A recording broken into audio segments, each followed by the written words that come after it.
नमस्कार। Tagore PG college high tutorial YouTube channel पर आपका स्वागत है।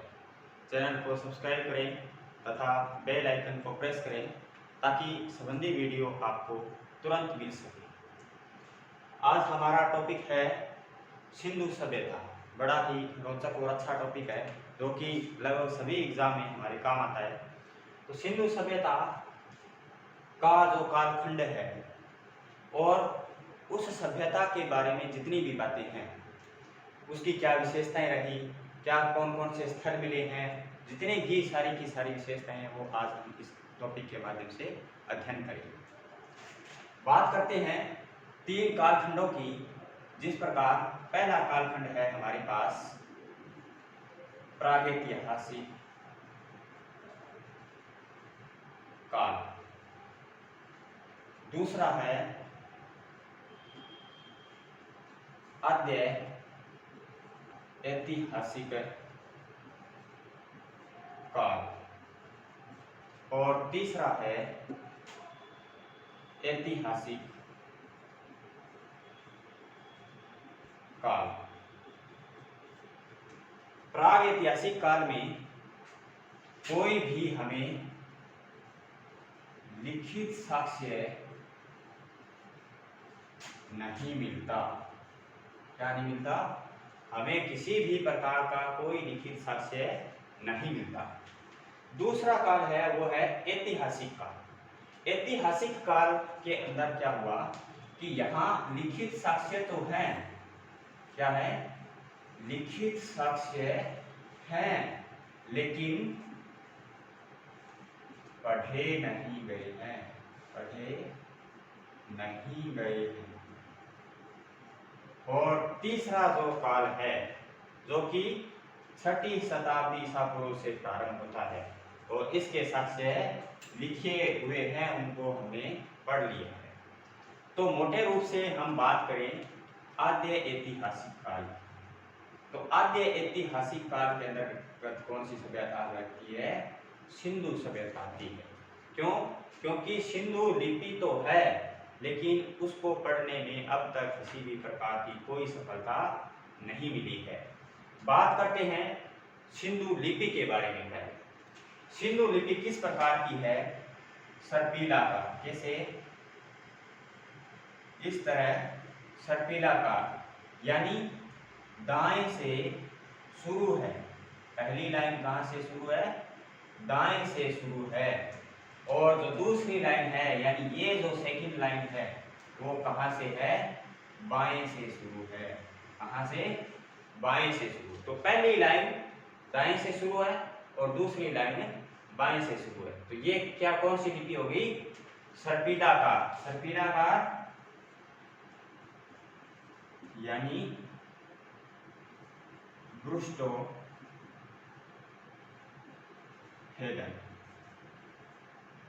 ठीक है?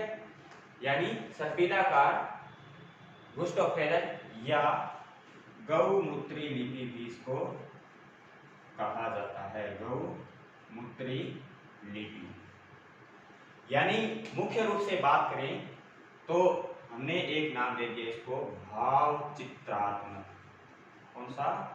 भाव चित्रात्मक, यानी पिक्टोग्राफी। क्या बोलते हैं? पिक्टोग्राफी, भाव चित्रात्मक लिपि है। अब हम बात करते हैं सिंधु सभ्यता। सिंधु सभ्यता जैसा कि नदी है सिंधु नदी, और सिंधु नदी के आसपास हमने पढ़ रखा है, हम सभी लोगों को कक्षा 12वीं में जब हमने पढ़ा था तब हमें पता है कि जितनी भी सभ्यताएं पनपी विश्व में, उनका जो स्थल था वो स्थल नदियों के आसपास था। तो नदियां यानी जितनी भी नदियां हैं, अब नदियां जैसे मानव भूमक्कड़ था तो उसके बाद उसने जीवन अपना प्रारंभ किया। तो नदियों के किनारों पर, और नदियों को के किनारों पर वो क्यों आए? क्योंकि नदियों पर उन्हें पानी की व्यवस्था मिलती और रहने के लिए आवास भी। आवास यानी वो जंगली मानव था, वो पेड़ पौधों के आसपास रहता था और खाने पीने का प्रबंध भी हो जाता था। तो वहां मानव का धीरे धीरे विकास हुआ तो विकास होने के बाद क्या है कि वहां पर ही उन्होंने अपने आवास बनाने वो प्रारंभ कर दिए। तो इन नदियों की बात करें तो हम मोटे रूप से बात करते हैं 3-4 देशों की सभ्यताओं की जो कि लगभग समकालीन थी और जो कि नदियों के किनारे ही पनपी। पहले नंबर पर बात करते हैं हम कौन सी सभ्यता, मेसोपोटामिया। कौन सी? मेसोपोटामिया सभ्यता। और ये यानी सुमेरियन। कौन सी है? सुमेरियन सभ्यता। कौन सी नदी के किनारे होगी? गजला व फरात नदियों के किनारे, इनके किनारे। तो दूसरी मिस्र सभ्यता। दूसरी कौन सी है? मिस्र सभ्यता। और मिस्र सभ्यता किस नदी के किनारे है? नील नदी के किनारे है। और तीसरी भारत की सभ्यता, जो कि भारत की सभ्यता किस नदी के किनारे है? वो है सिंधु नदी के किनारे। और चौथी है चीन की सभ्यता। चीन की सभ्यता, और जो कि किस नदी के किनारे है? हवांगहो नदी। तो इस प्रकार हमने देखा कि नदियों के किनारों पर ही सभ्यताओं का विकास हुआ।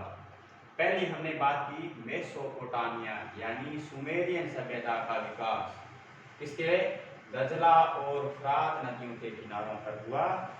दूसरा मिस्र सभ्यता, इसका विकास नील नदी की घाटी के आसपास हुआ। और भारत की सभ्यता सिंधु नदी के आसपास, और यही सभ्यता क्या है? सिंधु सभ्यता है। उसके बाद चीन की सभ्यता किस नदी के किनारे है? हवांगहो नदी के किनारे है।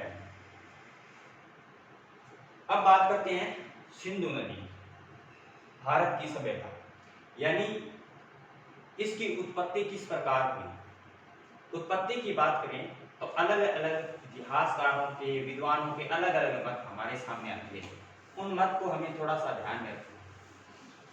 जिस प्रकार हम पहला मत देते हैं कि सिंधु सभ्यता की उत्पत्ति है वो किससे हुई है? सुमेरियन सभ्यता से हुई। किससे? सुमेरियन सभ्यता। हमने पढ़ा है अभी सुमेरियन सभ्यता किस नदी के किनारे है? गजला और फ्रात नदी, मेसोपोटामिया। तो ये सुमेरियन सभ्यता है। कहा कौन कौन से विद्वान थे, उन विद्वानों के नाम भी हमें याद रखने हैं। और उनमें नाम आता है गार्डन साइड का। इसका नाम आता है गार्डन साइड का। दूसरा नाम आता है जॉन मार्शल का। दूसरा कौन है? John Marshall. और एक और महत्वपूर्ण व्यक्ति है, उनका नाम है मार्टिमर व्हीलर। क्या नाम है? Mortimer wheeler. तीन इतिहासकारों के, विद्वानों के हमें नाम याद रखने हैं। सुमेरियन सभ्यता का मत, पहला मत किसने दे दिया? गार्डन साइड, जॉन मार्शल और मार्टिमर व्हीलर। इन लोगों ने क्या कहा? इन्होंने कहा कि सिंधु सभ्यता की उत्पत्ति किससे हुई है? सुमेरियन सभ्यता से हुई, यानी इसी सभ्यता से सिंधु सभ्यता की उत्पत्ति हुई है। अब इन लोगों ने क्या किया? अपना मत दिया। और अपना मत देने के बाद इन लोगों ने बताया कि क्या क्या समानताएं हैं किसमें? सुमेरियन सभ्यता में और सिंधु घाटी सभ्यता में। तो इन्होंने अपना मत दिया। तो क्या कहा इन्होंने? इन्होंने कहा नंबर 1 कुछ समानताएं हैं। कौन कौन सी समानताएं हैं? नंबर 1 पे है कि दोनों जो सभ्यताएं हैं उनमें भवन निर्माण है वो ईंटों से किए गए। किससे किए गए?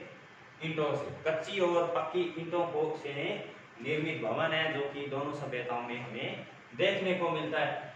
दूसरा इन्होंने कहा कि दोनों सभ्यताओं के लोगों को लिपि का ज्ञान था। क्या था? लिपि का ज्ञान था। ये भी एक महत्वपूर्ण विशेषता रही है। तो भवन निर्माण किससे? ईंटों से किया गया, और लिपि का दोनों सभ्यताओं को ज्ञान। तो इन लोगों ने बताया कि ये इनकी समानता है। इसके आधार पर हम कह सकते हैं कि इनके उत्पत्ति किससे हुई है? सुमेरियन सभ्यता से हुई है। इसके बाद हम बात करते हैं, इस मत का खंडन कर दिया। क्यों कर दिया गया? क्योंकि जितने भी सिंधु सभ्यता के अंदर मृद भांड है, क्या है?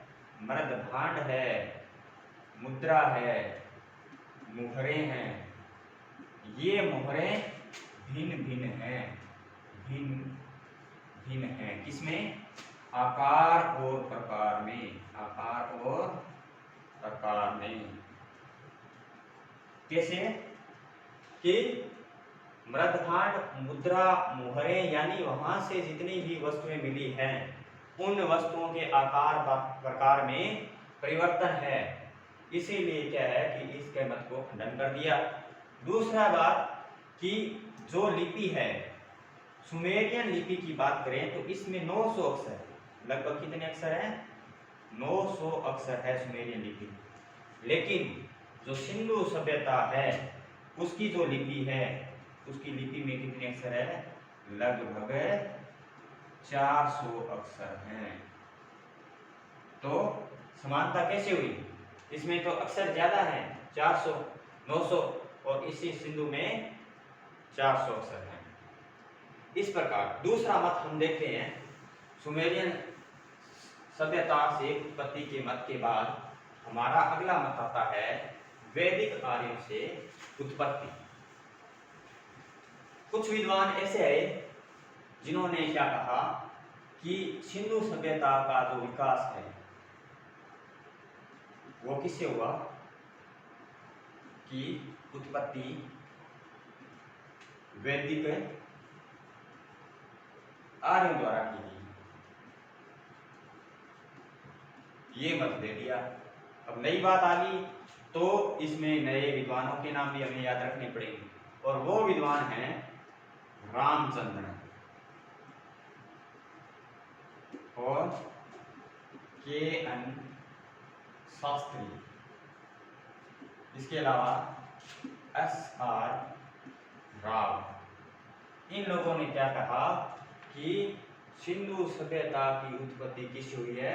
वैदिक आर्यों से सिंधु सभ्यता की उत्पत्ति हुई है। लेकिन आगे आने वाले कई विद्वानों ने इनके मत का भी खंडन कर दिया। क्यों कर दिया? क्योंकि वैदिक काल के जो आर्य हैं उनकी सभ्यता और सिंधु सभ्यता के जो लोग हैं उनमें क्या है कि बहुत बड़ा अंतर है।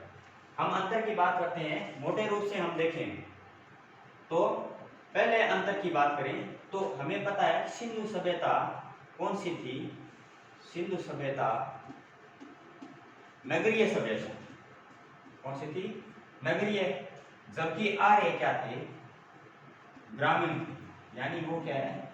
मक्कर थे, बाद में ग्रामीण जीवन उनका हो गया। यानी सिंधु सभ्यता नगरीय थी और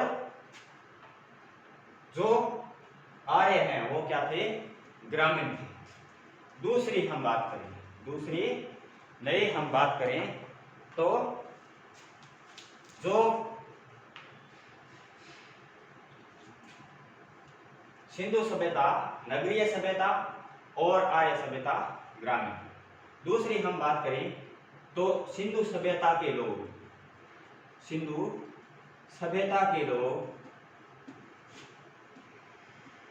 व्यापार में अधिक रुचि रखते थे। यानी इनकी सभ्यता व्यापारिक प्रधान थी, और जो आर्य की सभ्यता है वहां इतना अधिक व्यापार का विकास नहीं था, क्योंकि इनका मुख्य धंधा कृषि था और कृषि से धीरे धीरे व्यापार को बढ़ावा दिया गया। क्यों? क्योंकि इनके पास किससे? मेसोपोटामिया, हम बात कर चुके हैं। मेसोपोटामिया यानी सुमेरियन सभ्यता के साथ इनके अच्छे कॉन्टेक्ट थे और वहां के लोगों के साथ इनके व्यापारिक संबंध थे, और व्यापारिक संबंधों के द्वारा ही ये क्या है कि एक दूसरे से वस्तुओं का आदान प्रदान किया करते थे, और इसीलिए क्या था? वस्तु विनिमय से व्यापार है वो किया जाता था। दूसरा हम बात करें तो इस काल में मूर्ति पूजा, क्या था तीसरा, मूर्ति पूजा। हम मानते हैं कि सिंधु सभ्यता में मूर्ति पूजा की शुरुआत हो चुकी थी, लेकिन आर्य लोग क्या थे, मूर्ति पूजा के विरोधी थे। चौथा हम बात करें कि आर्य लोग इंद्र और वरुण की जो उपासना है वो किया करते थे, लेकिन इस काल के लोग, किसके, सिंधु सभ्यता के लोग हैं, वो किसकी, शिवलिंग की पूजा, किसकी, शिवलिंग की पूजा किया। तो ये कई अंतर हमारे सामने है। तो मोटे रूप से देखें तो यही जो बड़ा अंतर है हमें स्पष्ट रूप से दिखाई देता है कि एक तरफ तो सिंधु सभ्यता नगरीय थी और दूसरी तरफ आर्य सभ्यता ग्रामीण थी। तो हम देखते हैं कि इसका जो मैच है वो नहीं हो पाया, तो दूसरे मत का भी खंडन कर दिया गया। एक और तीसरा मत हमारे सामने आता है और वो मत है द्रविड़ देश। किसका है, द्रविड़ देश का। अब यानी द्रविड़ के जो लोग थे, तीसरा मत है द्रविड़ लोगों द्वारा उत्पत्ति, यानी सिंधु सभ्यता के निर्माता द्रविड़ लोग ही थे। ये मत में हमें एक नाम याद रखना है, सुनीति कुमार चटर्जी। इन्होंने क्या कहा कि जो द्रविड़ लोग हैं वो ही सिंधु सभ्यता के निर्माता हैं। अब ये निर्माता है तो इस मत का भी खंडन कर दिया गया। क्यों कर दिया गया, क्योंकि इसका एक महत्वपूर्ण कारण था कि अगर ये निर्माता होते तो इसके साक्ष्य हमें द्रविड़ में भी तो मिलते, यानी दक्षिण में मिलते, जो कि हमें नहीं मिले, इसलिए इस मत का खंडन कर। ये थी मोटे रूप से 3 सिद्धांत हमने पढ़े, किसका, सिंधु सभ्यता की उत्पत्ति के 3 सिद्धांत हमने पढ़े। पहला याद रखना है हमें कि सुमेरियन सभ्यता से उत्पत्ति, फिर हमने पढ़ा वैदिक आर्यों से उत्पत्ति, और तीसरा हमने पढ़ा द्रविड़ लोगों से उत्पत्ति। तो तीनों सिद्धांत और तीनों के जो विद्वान हैं वो हमें याद रखते हैं, और किस प्रकार इनका खंडन किया गया ये बातें भी हमें सारी की सारी याद रखते हैं। आगे हम बात करते हैं सिंधु सभ्यता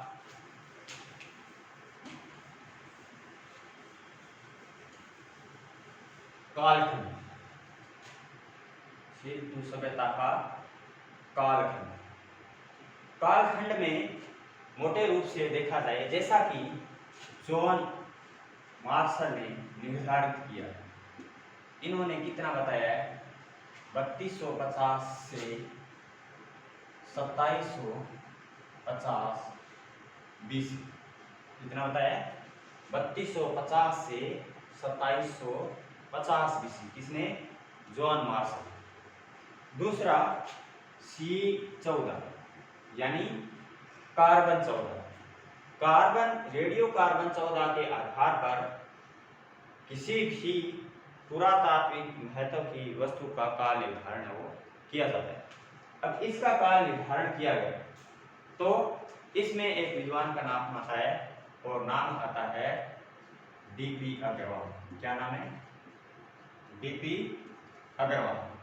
इन्होंने क्या कहा कि इसका कालखंड है वो कितना है, 2300 से 1750 बीसी। कितना बताया, 2300 से 1750 बीसी, जो कि ज्यादा तर्क संगत प्रतीत होता है। इसलिए दोनों कालखंड है वो हमें याद रखना है। जॉन मार्शल ने कितना बताया, 3250 से 2750 बीसी, और सी कार्बन 14 के आधार पर D.P. अग्रवाल ने कितना बताया, 2300 से लेकर के 1750 बीसी तक का कालखंड है वो सिंधु सभ्यता का कालखंड माना। अब देखते हैं कि इस कालखंड के अलावा हम बात करते हैं सिंधु सभ्यता का विस्तार। सिंधु सभ्यता का विस्तार हमें इस तरह यानी उत्तर, दक्षिण, पूर्व,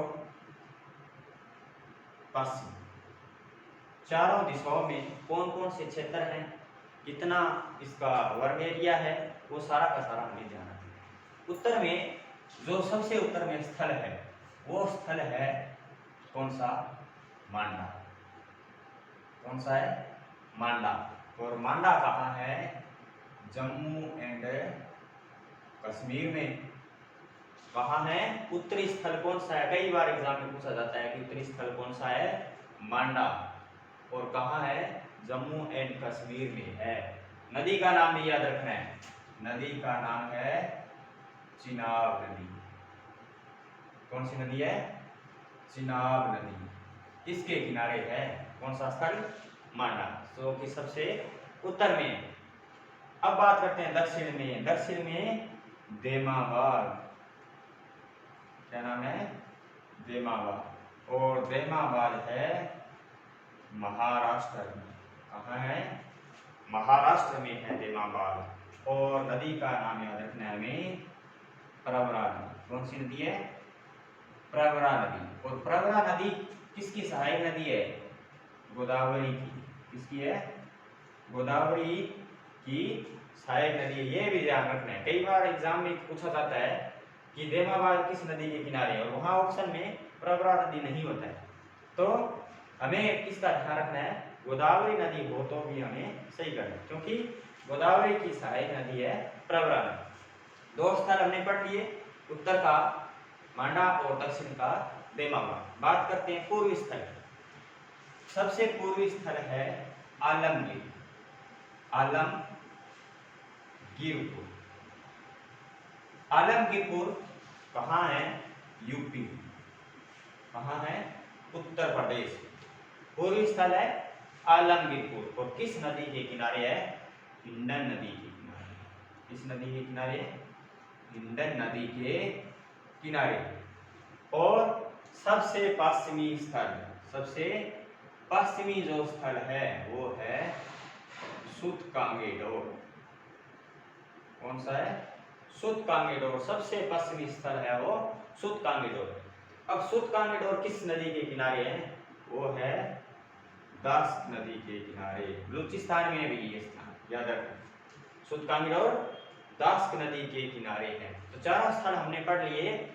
उत्तर में मांडा, दक्षिण में देमाबाद, पूर्व में आलमगीरपुर और पश्चिम में सूतकांगेडोर। अब बात करते हैं इसकी लंबाई और चौड़ाई की, यानी उत्तर से दक्षिण कितनी है? 1400 किलोमीटर। लंबाई कितनी है?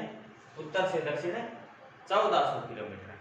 और पूर्व से पश्चिम, पूर्व से पश्चिम कितनी है?